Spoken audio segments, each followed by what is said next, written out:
kudune damkar iki. Lah iki kudune damkar nek ora damkar ya ora iso no. Few moments later.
Assalamualaikum warahmatullahi wabarakatuh.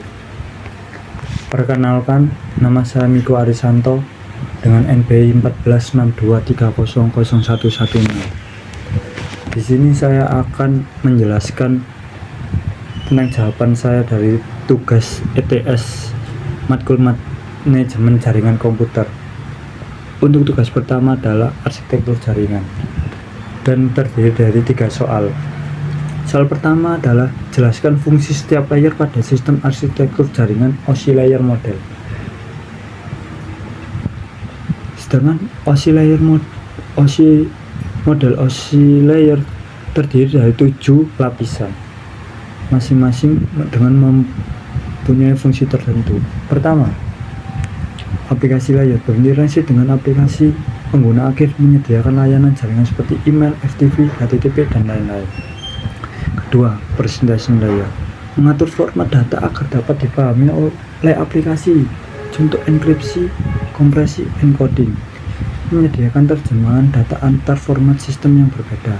Yang ketiga, session layer mengelola sesi komunikasi antara dua perangkat serta membuka, mengelola, dan menutup sesi, menyediakan kontrol dialog seperti full duplex dan half duplex.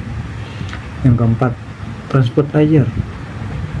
Layer ini bertanggung jawab untuk mengirimkan data end-to-end secara andal, seperti protokol TCP reliable, UDP unreliable, menyediakan segmentasi, pengendalian area, dan error checking. Yang kelima, network layer menentukan rute pengiriman data dari sumber ke tujuan, serta bertanggung jawab atas pengamalan logis, misal IP address, IP, IGMP, dan lain-lain. Keenam, data link layer menangani pengiriman data antar node pada jaringan lokal, menyediakan deteksi dan koreksi kesalahan data fisik seperti protokol internet dan P3. Yang terakhir ada physical layer bertanggung jawab atas transmisi bit mentah melalui media fisik, kabel, gelombang radio, dan lain-lain. Contoh pangkat kabel, konektor, sinyal listrik, dan lain-lain. Untuk soal kedua, jelaskan perbedaan antara OSI dan TCP. Dan kini saya sudah membagi secara menjadi 6 aspek. Aspek pertama yaitu jumlah layer. OSI model memiliki 7 layer dan TCP/IP model memiliki 4 layer. Untuk pengembangan sendiri, model teoritis oleh ISO model, sedangkan dengan TCP/IP memiliki model praktis oleh DARPA atau ARPANET. Untuk nama layer sendiri, OSI model memiliki 2 aplikasi presentasi dan lain-lain, sedangkan TCP/IP memiliki berbeda dengan aplikasi dan transport dan lain-lain. Yang keempat, pendekatan desain. OSI model menggunakan desain top dan sampai down, sedangkan TCP/IP model menggunakan button sampai up. Untuk pemisahan layanan, OSI model memiliki pemisahan layanan lebih terperinci, sedangkan TCP lebih digabung presentasi dan season jadi bagian aplikasi.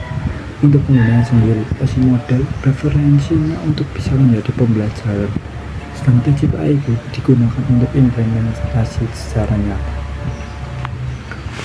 Dan Dan yang ketiga, jika harus memilih antara OSI atau TCP, model mana yang kalian jelaskan? Untuk saya sendiri akan memilih TCP atau IP karena lebih praktis digunakan secara luas dalam dunia nyata, serta protokol seperti HTTP, FTP, TCP atau IP dapat dikembangkan berdasarkan model. Meskipun OSI lebih jelas secara konseptual, tetapi TCP IP lebih efisiensi dan cocok untuk implementasi langsung serta memiliki interoperabilitas tinggi dan sudah terbukti keandalannya dalam komunikasi jaringan global. Dan ini untuk tugas kedua. Tugas kedua ini sudah saya setting menjadi IP dengan digit ke-9 dan ke-10 saya, dan hasilnya seperti 192.168.16.0/24. Sebutkan berapa jumlah network serta rentang IP untuk host IP di atas. Untuk jumlah IP network tentunya ada satu dengan jumlah host dengan subnet mas /24 ada 8 bit yang tersedia untuk host karena 32 per dikurangi 24 sama dengan 8, maka jumlah host ada 2/8 dikurangi 2 sama dengan 254 host dikurangi 2 karena untuk satu network address dan satu untuk packet address. Dan untuk rentang IP sendiri yang tidak kita lihat adalah 192.168.16.1 sampai 192.168.16.25. Untuk jawaban soal kedua, 172.168.0/16 jika dibutuhkan sejumlah 60 subnet, maka subnet /16 harus diubah menjadi subnet apa? Misalnya kita akan mencari CIDR awal dari /16, berarti 16 bit untuk network dan 16 bit untuk host. Target pembahasannya adalah 61. Cari nilai n terkecil sehingga 2n lebih kecil dari 61. Maaf ya, untuk 2 itu belum saya hapus ya, dari 25 itu tadi. Dan untuk 25 subnet sama dengan 32 adalah kurang. Untuk 26 sama dengan 64 lebih dari cukup untuk bisa mendapatkan subnet 61. Jadi n adalah 6. Jadi kita total /16 tambah 6 adalah /22. Jadi subnet 172.16.0.0/16 harus kita menjadi /22 untuk mendapatkan 61 subnet. Dan untuk jawaban soal ketiga, 192.168.16.0/24 temukan jumlah MAC address dan broker address untuk subnet tersebut. Nah, ini kita kembali lagi ke nomor 1 yang dikurangi 2 untuk jawaban network address dan untuk nomor IP yang tidak dipakai itu adalah yang kita jadikan network address adalah 192.168.16.0 dan broker addressnya adalah 192.168.16.255. Dan untuk soal terakhir, alamat IP 192.168.20/6 berapa jumlah host tersedia bersama? Jawabannya adalah 62 karena 64 kurangi 2 62 host. Jawabannya 62 host tersedia bersama.